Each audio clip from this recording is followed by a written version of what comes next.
नमस्कार बच्चों, education point coaching classes में आप सभी का स्वागत है। आज हम जंतुओं में अलैंगिक जनन के बारे में आगे पढ़ेंगे। अलैंगिक जनन हमने पहले भी पढ़ा है बेटा। अलैंगिक जनन क्या होता है? अलैंगिक जनन वह प्रकार है जनन का जिसमें केवल एक ही जीव भाग लेता है। मतलब इसमें दो नर व मादा अलग अलग की आवश्यकता नहीं है अपने नए जीव को उत्पन्न करने के लिए। तो जनन का वह प्रकार जिसमें केवल एक ही जीव भाग लेता है अलैंगिक जनन कहलाता है। तो इस प्रकार के जनन में संतान अपने जनक की प्रतिलिपि होती है बेटा, बिल्कुल एक एग्जैक्ट कॉपी होती है।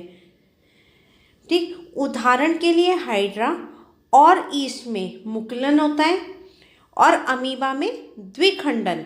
ये दो प्रकार आपको बता रखे हैं इसमें, कौन से? अलैंगिक जनन के, मुकुलन और द्विखंडन। हाइड्रा में मुकुलन किस प्रकार होता है? ये आपको एक हाइड्रा दे रखा है, इसमें क्या होता है बेटा? हाइड्रा के शरीर पर एक या एक से अधिक उभार जैसी संरचना उत्पन्न होती है। तो यहाँ ये जो छोटा सा दिख रहा है, तो ये क्या होती है? उसके शरीर में उत्पन्न होगी जिसे हम मुकुल कहते हैं। फिर ये मुकुल धीरे धीरे विकसित होते हैं। ये यहाँ पर इसका विकास हो गया। विकसित होकर ये मुकुल मात्र जीव से अलग हो जाते हैं। जब ये पूरी तरीके से विकसित हो जाएंगे तो ये मात्र शरीर से अलग हो जाते हैं और इस प्रकार एक नया जीव हाइड्रा बन जाता है। तो ईस्ट में भी बेटा इसी प्रकार से क्या होता है? मुकुलन द्वारा नए जीव का जनन होता है। तो पर ईस्ट में जैसे जीवों में ये उभार जो होता है, जो मुकुल होता है, वह जनक जीव कोशिका से जुड़े रहते हैं। से यहाँ अलग हो गया, वो जुड़े रहते हैं। हाइड्रा में मुकुल से नया जीव विकसित होता है, इसलिए इस प्रकार के अलैंगिक जनन को हम क्या कहते हैं? मुकुलन कहते हैं। तो हाइड्रा में जो अलैंगिक जनन का प्रकार है वो कौन सा है? मुकुलन। तो ईस्ट और हाइड्रा दोनों ही मुकुलन द्वारा क्या करते हैं? अपने जैसे जीवों को उत्पन्न करते हैं। फिर यहाँ आपको दे रखा है अमीबा में द्विखंडन। अमीबा में जो बेटा नए जीव का उत्पन्न होना शुरू होता है वो सबसे पहले इसके केंद्रक विभाजित होते हैं। देखिए ये आपको एक अमीबा का चित्र दिया है, बीच में जो गोला है ये इसका केंद्रक है, जो नीले रंग का दिख रहा है आपको, गहरे नीले का।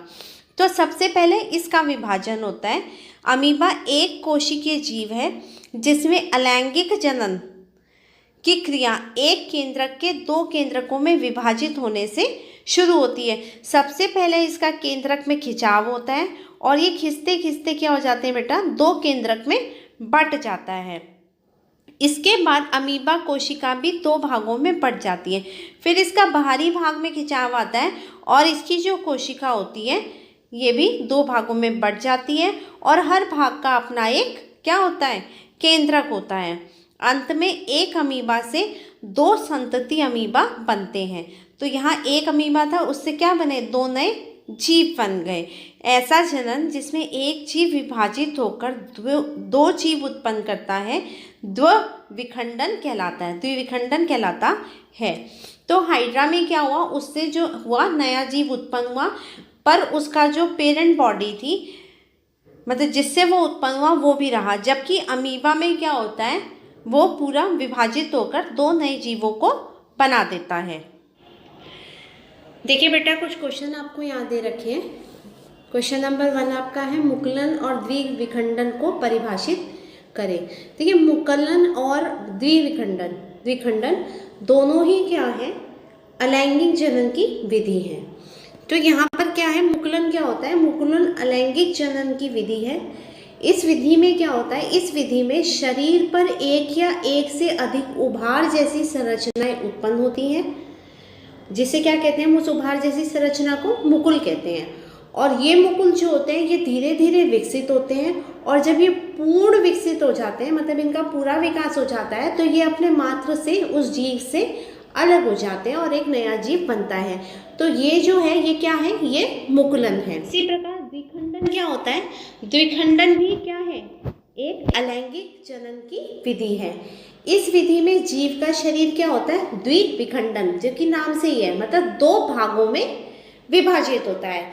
तो इसमें सबसे पहले जो होता है वो जीव का केंद्र विभाजित होता है, वो 2 बनते हैं, और फिर उसका बाहरी मतलब कोशिका के भाग भी 2 भाग में विभाजित हो जाते हैं, और हर एक भाग में अपना एक केंद्रक होता है। तो इस प्रकार क्या होते हैं, 2 संतति बनते हैं। इसमें क्या बनते हैं, 2 संतति बनते हैं।